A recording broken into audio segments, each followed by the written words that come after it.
Uh, Welcome to e-learning program, New Era Public School. Um,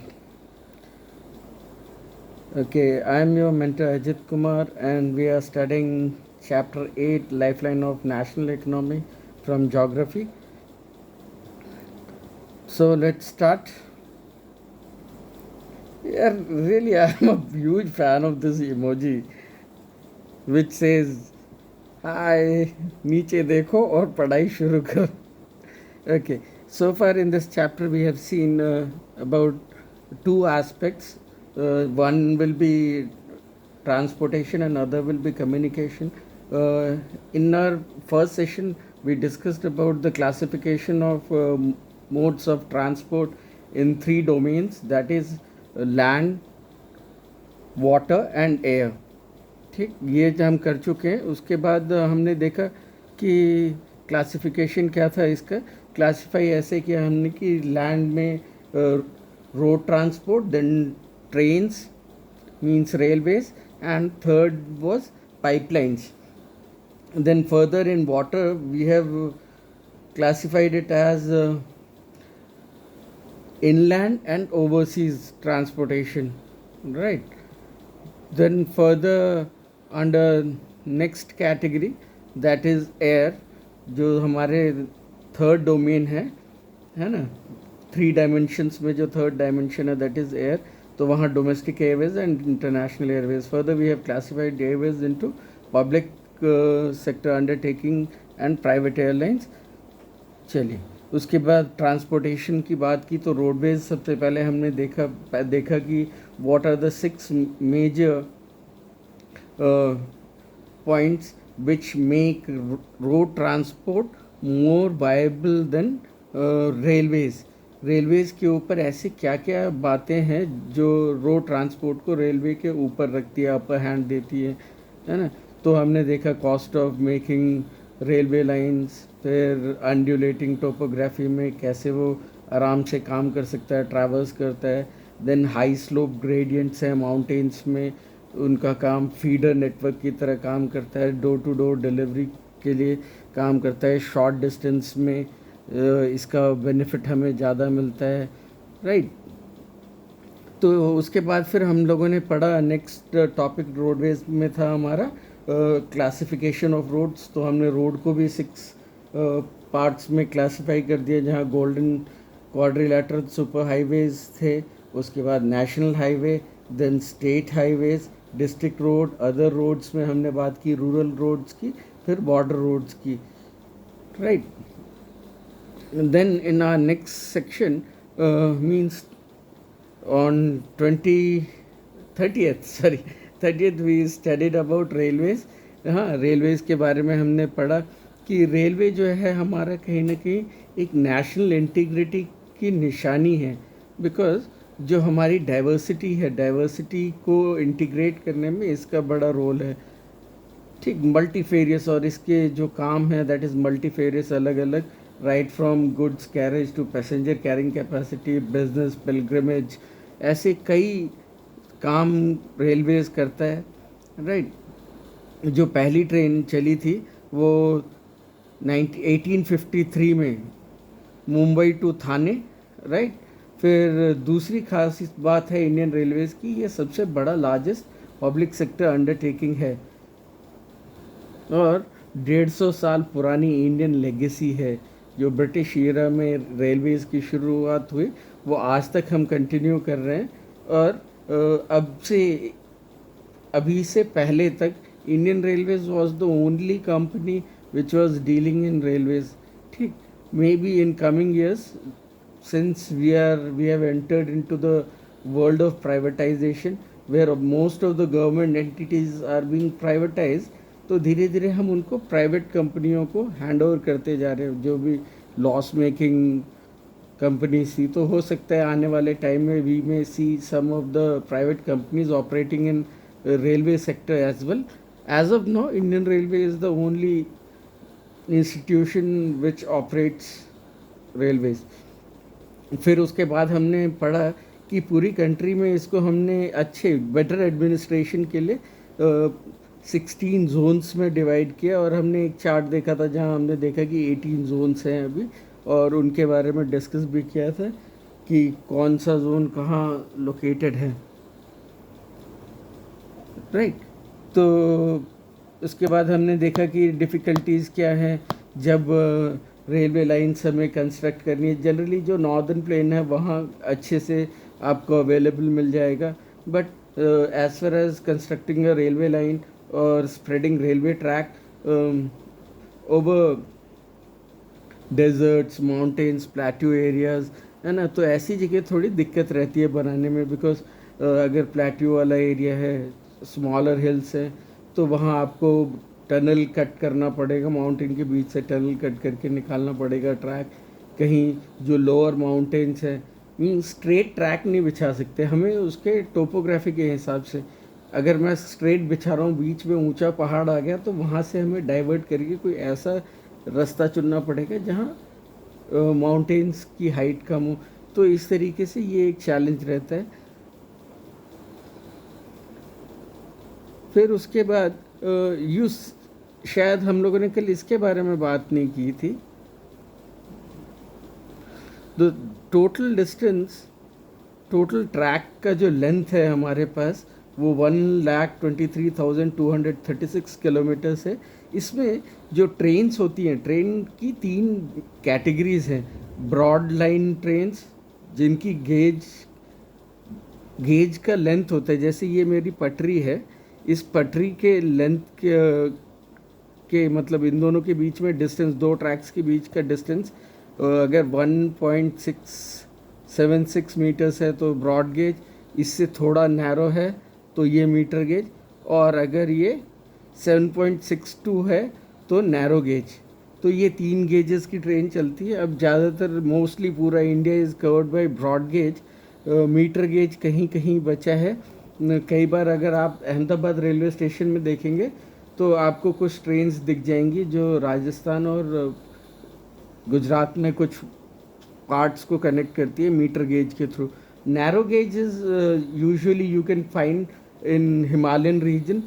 if somebody has travelled to Shimla by road, अगर आप जाएं तो चंडीगढ़ से जैसे ही आप ऊपर की तरफ जाएंगे तो last station which is connected by broad gauge Shimla जाते समय इज़ कालका। कालका के ऊपर जब हम चढ़ना शुरू करते हैं टिल शिमला, कालका से शिमला के लिए चंडीगढ़ से ऊपर है ये जगह, तो वहाँ से you will only find narrow gauge. Himalayan queen करके एक ट्रेन चलती है, छोटी सी, देखने में एकदम पैसेंजर टॉय ट्रेन जैसी लगती है। तो हिमालयन रीजन में ये आपको मिलेगा नैरो गेज। तो ये बेसिकली गेज क्या है, इनके ट्रैक्स के बीच का जो विड्थ है, ट्रैक के विड्थ के ऊपर उनको क्लासिफाई किया जाता है। ठीक, ये बात कल हमने नहीं की थी। तो सबसे ज़्यादा अगर इसमें भी देखा जाए तो 1,17,000 इज़ ब्रॉड गेज, बाकी नेग्लिजिबल ट्रैक्स हैं metre gauge and narrow gauge के।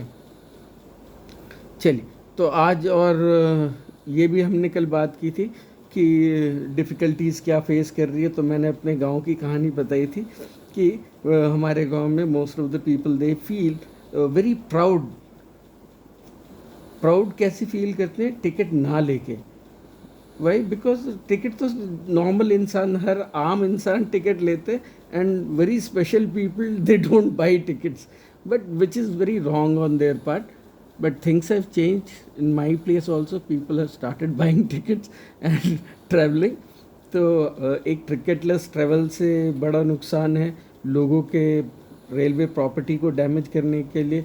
अगर मेरे जैसे इंसान है एंड इफ़ आई फाइंड कि blanket is too good in air condition compartment, what I will do, I will लपेट और दैट ब्लैंकेट अपने बैग में डाल लो। तो that is one sort of theft. और else I see good mirror निकाल लिया, लाइट्स निकाल लिए, कुछ तोड़ दिया, फोड़ दिया। Why? Because it is government's property और मुझे तो पे करना नहीं है अगर मैंने तोड़ भी दिया या कुछ उठा लिया। तो इसकी वजह से एक लॉस है। तीसरा लॉस होता है लोग रेलवेज़ को जो उसका शेड्यूल को लेट कर देता है, that is chain pulling. Chain pulling में क्या है कि एक प्रोविज़न है, chain is provided in the train if you pull that chain तो ट्रेन के बीच में वैक्यूम्स के थ्रू कनेक्ट किया हुआ है, वो वैक्यूम रिलीज हो जाएगा और ट्रेन को स्टॉप करना पड़ेगा, तो उसका मिसयूज़ बहुत होता है। तो today will study about the third part, that is pipelines. Pipelines के बारे में आपने कुछ तो पढ़ा है, जब आप नेचुरल गैस के बारे में पढ़ रहे थे तो हमने वहाँ पढ़ा था हज़ीरा से लेके जगदीशपुर तक, हज़ीरा से लेके जगदीशपुर वाया विजयपुर इन मध्य प्रदेश एक गैस पाइपलाइन है।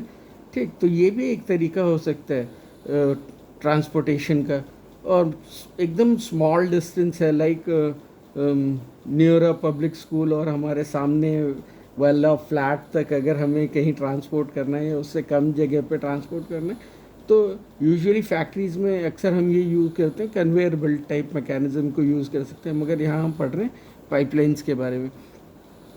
Pipelines transport network is new arrival on the transportation map of India. In the past, these were used to transport water to cities and industries. इससे पहले तक जो था पाइपलाइंस को सिर्फ हम पानी के लिए यूज़ कर रहे थे।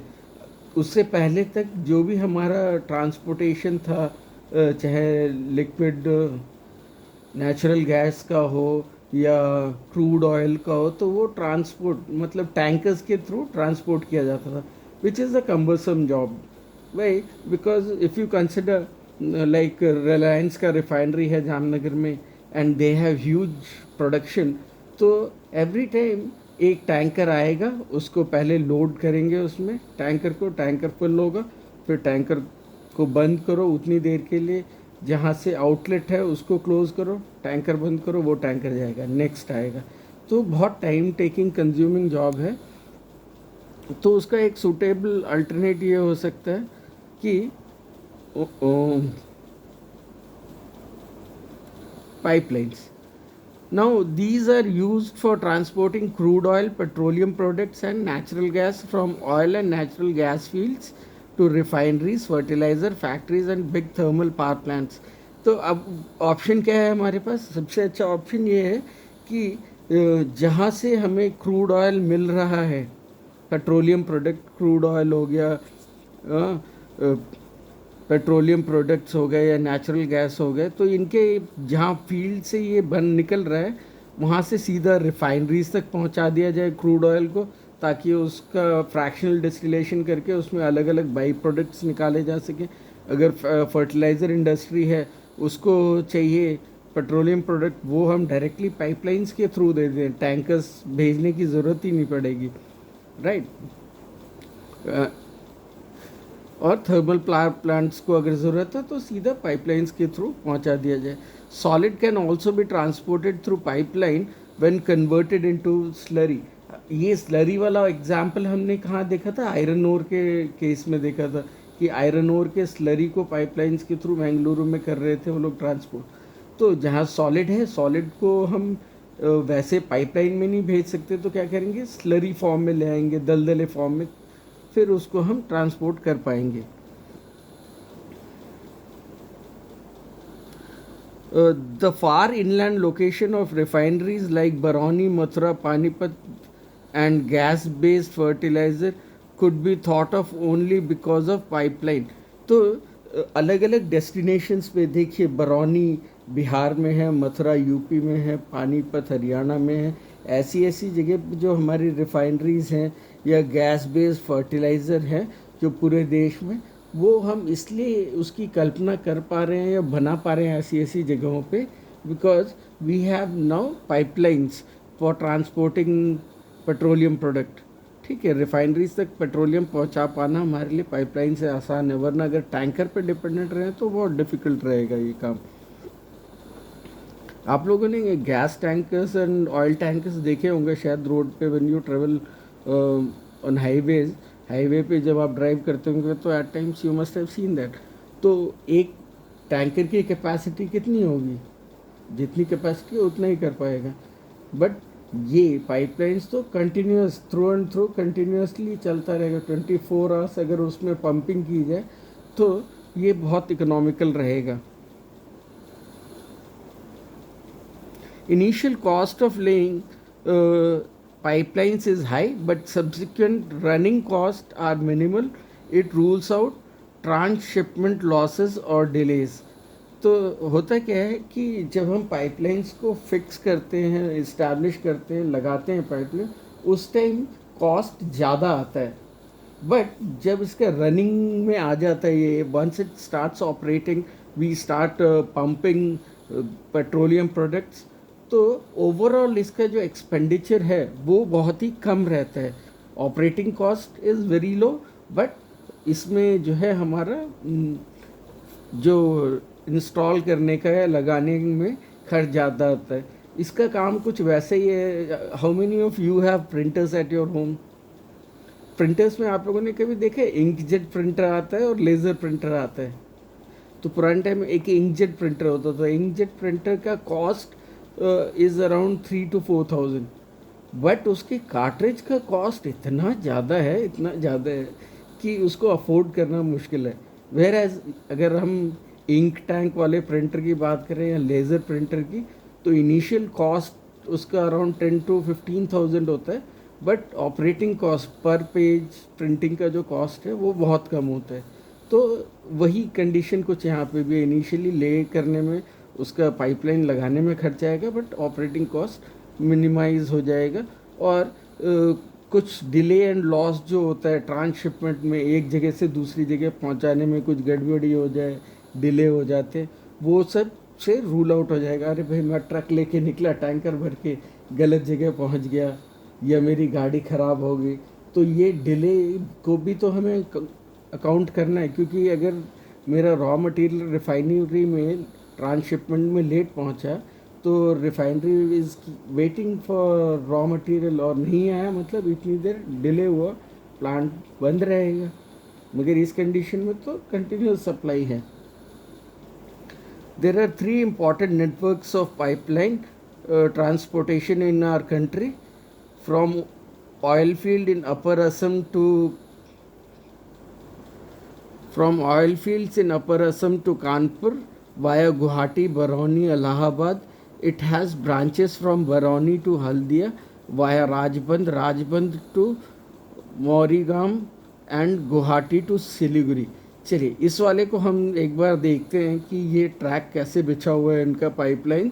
असम टू कानपुर वाया गुवाहाटी, बरौनी, इलाहाबाद, फिर बरौनी से एक इसका टैपिंग है हल्दिया के लिए, हल्दिया जो हमारा कलकत्ता हार्बर है वहाँ तक, राजबंद के थ्रू, राजबंद से फिर अगेन ये मौरीग्राम एंड गुवाहाटी टू सिलीगुड़ी है. चलिए इस वाले मैप को हम देखते हैं. ऑलरेडी मैंने एक टैब में खोल के रखा है आप लोगों के लिए, so that it becomes easy for us to locate this. See how technology helps at times. चलिए तो हम यहाँ पे हैं असम में, जो हमारा Digboi, Tinsukia and Dibrugarh, in location से अगर मैं यहाँ से रिफाइन ड्रॉ कर रहे हैं और ये पहुंचा रहे हैं हम सीधा कानपुर तक, राइट. अब रास्ते में हमारे पास क्या क्या पड़ रहा है, बरौनी, राइट, इसके बारे में बात कर रही थी हम लोगों ने. Okay, dismiss. Barauni to Kanpur. No, it also says कि there is a tapping from Rajbandh. ठीक, अब जो बरौनी से राजबंद के लिए आपको एक टैपिंग दिखाई दे रहा है ये, ठीक, राजबंद से मौरीग्राम, मौरीग्राम से हल्दिया जो कलकत्ता का हार्बर है यहाँ तक. नो अगेन ये बोलता है कि एक टैपिंग और आपको मिलेगा जो कनेक्ट करता है सिलीगुड़ी एंड गुवाहाटी को, ये ठीक. तो ये हो गया हमारा फर्स्ट, जहाँ असम से लेके हम लोगों ने कानपुर तक कनेक्ट किया. पैरेलली ये आपको मिलेगा हल्दिया, सिलीगुड़ी तक, राइट. तो ये पोर्शन हमने फर्स्ट डिस्कस कर लिया. चलिए लेट्स सी व्हाट्स नेक्स्ट.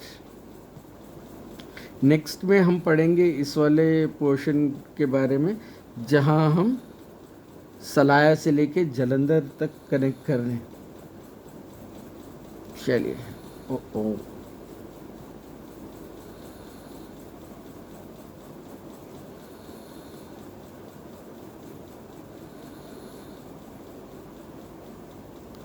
खुल जाओ सिमसर।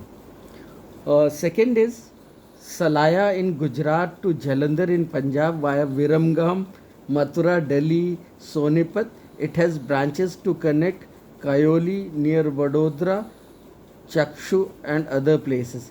चलिए अब इसको हम ट्रैक कर लेते हैं। सलाया इन गुजरात, सलाया से लेके पोरबंदर में जो पोर्ट है पोरबंदर के पास सलाया, वहाँ से लेके जलंधर तक, पंजाब में है जलंधर। वीरमगाम हमारे अहमदाबाद के पास वाले रास्ते में मिलेगा आपको, मथुरा, फिर वहाँ से दिल्ली, सोनीपत। ऐसा लग रहा है मैं ट्रेन का कोई रूट पढ़ रहा हूँ। नेक्स्ट ट्रेन सलाया से जाने वाली जालंधर को ट्रेन वाया विरमगाम, मथुरा, दिल्ली के रास्ते सोनीपत को जाने वाली। इट साउंड सो, कभी कभी ट्रेन में ऐसा अनाउंसमेंट होता है। चलिए ठीक है, तो हमारा बेसिक पर्पस है अभी अब यहाँ हम ट्रैक करेंगे सलाया टू जालंधर का track, where will locate Viramgam, Mathura, Delhi, Sonipat, right. चलिए अब ये वाले को ट्रैक किया जाए। तो जब इसको ट्रैक करने की कोशिश कर रहे हैं तो here you will find सलाया Porbandar, right. यहाँ से बोला विरमगाम, ठीक है आ गया मेरा, ये विरमगाम है, राइट। विरमगाम से आपको जाना है कहाँ, ये मथुरा भी आ गया, दिल्ली आ गया, फिर यहाँ आपका आएगा सोनीपत, हरियाणा में एक जगह है सोनीपत, उसके बाद जालंधर, राइट। और उसके बीच में कई जगह और इसकी टैपिंग्स आप देखेंगे कि यहाँ से लाइंस को टैप करके अलग अलग जगह पे कनेक्ट किया गया है। जैसे विरमगाम से लेके वडोदरा की तरफ ये, ठीक। चलिए अब देखते हैं लास्ट वाला है हमारा हज़ीरा से लेके जगदीशपुर वाया विजयपुर। चलिए, gas pipeline from Hazira in Gujarat connects Jagdishpur in Uttar Pradesh via Vijaypur in MP. It has branches to Kota in Rajasthan, Shahjahanpur, Babrala and other places in Uttar Pradesh. ये वाला आप पहले भी पढ़ चुके हैं नेचुरल गैस में। ओके चलिए इसको ट्रैक कर लिया जाए। This starts from Hazira, Hazira से बरोडा, बरोडा से झबुआ, विजयपुर, राइट। विजयपुर से इसका हम देखें तो हमें पहुंचना कहाँ है, हज़ीरा से कहाँ तक जाना है हम लोगों को, विजयपुर। ओके ये वाया विजयपुर, विजयपुर से अगर हम और आगे जाएं तो दिस प्लेस, और दूसरा हमने बोला इसका टैपिंग शाहजहानपुर के लिए भी है और जो भी छोटे छोटे लोकेशंस है वहाँ के लिए, एंड एंड होगा इसका जगदीशपुर में, राइट। तो ये वाला जो ट्रैक है हमारा येलो कलर का, ये है नेचुरल गैस के लिए, राइट। एक बार और देख लिया जाए, हज़ीरा, हज़ीरा वरोडा विजयपुर से होते हुए नव शाहजहांपुर, अल्टीमेट इज जगदीशपुर। बीच बीच में अलग अलग जगह से टैपिंग लेके इनको यूपी में जिस जिस लोकेशन पे चाहिए वहाँ अवेलेबल कराया गया है। चलिए with this we put an end to today's session. Tomorrow we'll discuss about waterways, है ना। वाटरवेज़ के बारे में बात करेंगे। वाटरवेज़ में काफ़ी सालों तक, 15 सालों तक मैंने अपना लाइफ निकाला है sailing from one port to another. Of course majorly will be talking about inland transport, whereas we were majorly dependent on these major sea ports. तो इसके बारे में कल बात करेंगे। शायद ही इंडिया का कोई ऐसा हार्बर है जिसको टच नहीं किया हम लोगों ने अपने पूरे 15 साल की करियर में। I have almost touch all the ports in India. चलिए इसके बारे में कल बात करेंगे। Let's put an end to this. Otherwise Bhumi Tulsiani will say कि सर सेशन बहुत लंबा हो गया, इट्स ऑलरेडी 25 मिनट्स. चलिए, bye bye, see you tomorrow.